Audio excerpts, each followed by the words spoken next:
Shalom, shalom, shalom to everyone watching. This is Rabbi Moshe Otero.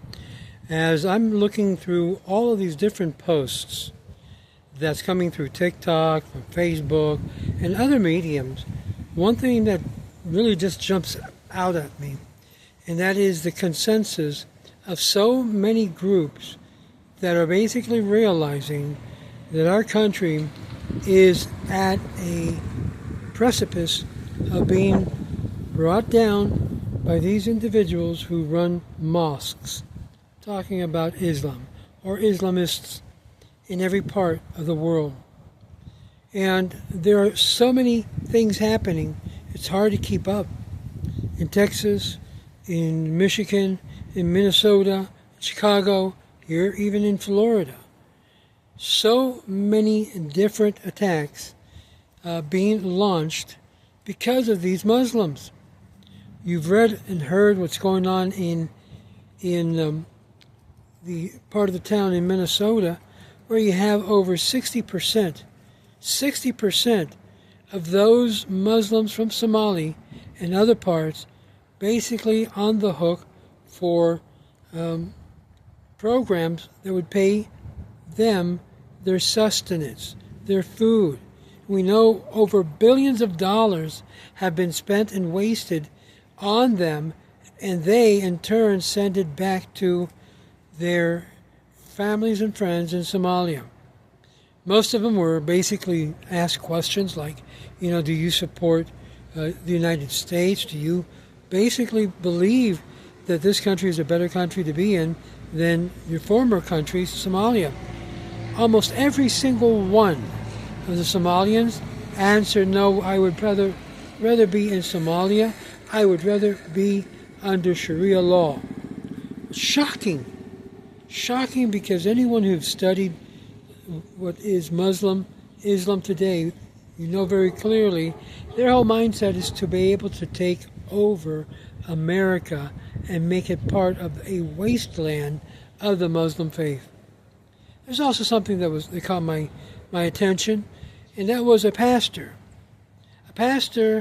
on the East Coast who saw a Muslim man ready to put his carpet, not to fly away, but to put his carpet in front of the church to start praying, to start kneeling down and praying. What was that whole action about? I'll tell you. This is the way they begin to mark their space, like a dog marks its space by lifting up its leg and just letting them know, this is mine. This is what they're doing throughout the United States in the name of religion and prayer and religiosity. This is how they're taking over. They're doing so on the expense of many Christian churches and pastors and many Jewish people as well. Los Angeles had its own situation that took place not that long ago, this past week. Them trying to do the same thing, put their carpets out to be able to pray on locations that they want to overtake. This is what they've done in New York, putting the carpets out in public in order to be able to say, this is our space. What governments in different states need to do is to prohibit such practices on a public level and let them go to their own mosque if they want to pray, or let them be able to rent out a place where they can be able to orderly and within their own locality be able to conduct their services. Not outside on the streets, on the street corners, and definitely not on any other property that does not belong to them, because these are individuals that have no good intention. Why do we feel this way? It's interesting because our sages have even stated very clearly that in the last day that Ishmael would be at the throat of all the nations, and all the nations would be on the throat of Ishmael. And obviously we're seeing this take place in a very prophetic way. But that's not the situation there. But we also believe, according to what I was hearing from Elon Musk, who basically apparently got a whole bunch of information together, and he holds and believes that Islam is the Antichrist system. I don't happen to deny that that is a very possible situation, especially with everything that's going on, including they're waiting for the Mahdi or the Mehdi to be in appearance at any moment, and to declare that Islam is the only religion.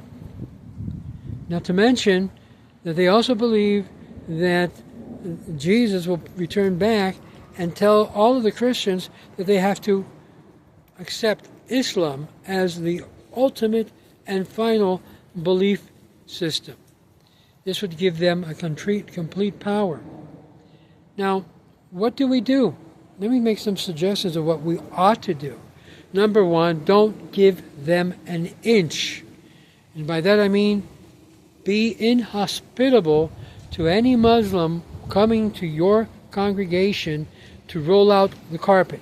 That's an indication that your community will be overtaken by Islam. Number two, any public worship that you see, make sure you contact the authorities and that you feel that you are threatened by these individuals with a carpet on the floor.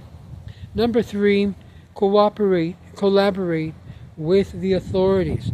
If you know for certain these individuals are not legal, that they went through a process of illegally obtaining their residency or citizenship, make sure you contact the authorities or ICE. They need to be removed from this country. Their intention is not good. Their intention, as you've heard and seen, I'm certain, their intention is to destroy America. Who in their rightful mind want neighbors or citizens that don't believe in the Western value, they don't believe in liberty, they don't believe in any of that, and basically they tell you in your face, we're here because until every single person, Islam will be in their house, in their home, and be saturated by their doctrines of conquering and, even worse, of overtaking you and your community. This is an onslaught that we need to be on guard. We need to make sure that they don't take one step into any area that is private property, which is perhaps even religious property. You make sure they don't belong there. If they're coming to learn, that's different. They're coming with the intention of saturating their beliefs onto others. Kick them out. Don't have any sense of mercy. They will not have any mercy upon you once they take over. And that's been seen. We've already seen many people lose their life because of these individuals thinking that they have a right to do what they're doing. They don't. And we need to be strong, not weak. And so my suggestion, you have one person pass that line. You make sure that they are completely held back, pushed back, and stopped by any means possible, be it by protest or be it by other means. They have no concept of respecting the property of others, which is basically a general concept in the Judeo-Christian concept. You respect the property, you respect the person. These have none of that. So they become a major threat to all of our communities. Having a neighbor who basically is pushing this agenda should be one that should be automatically not bringing out the welcome mat. No matter how big that mat is, don't bring it out. You'll be lamenting if you do. This is Rabbi Moshe Otero with the Ways of Israel, and I encourage you, take action before something terrible will happen. And unfortunately, I see something terrible may well happen even in those communities like Dearborn, which already the political power is not shared by the Christian community out there, but just the opposite. They are basically under oppression. This is why several spokespeople have called out on President Trump to bring in the military, to bring in ICE, to begin doing a major cleanup in that area of Dearborn, Michigan. With all respect to any Muslim or Arab person living in that area, if you're not doing what is right, you need to be removed or leave this country. and I mean leave it now. This is the sentiment that I've seen throughout all social medias, and that is, we don't want you here. We don't want your religion here, nor your Sharia law here. And I support every single state, every single municipality that will ban Sharia law on U.S. ground. It's not like Torah law. No, no, no. Torah law is flexible in a lot of areas. It's Sharia law, and it's inflexible in many areas. And once you allow that to happen, you might as well declare war and go out and remove them, even if it's necessary by force. This is Rabbi Moshe Otero with the Ways of Israel. Shalom.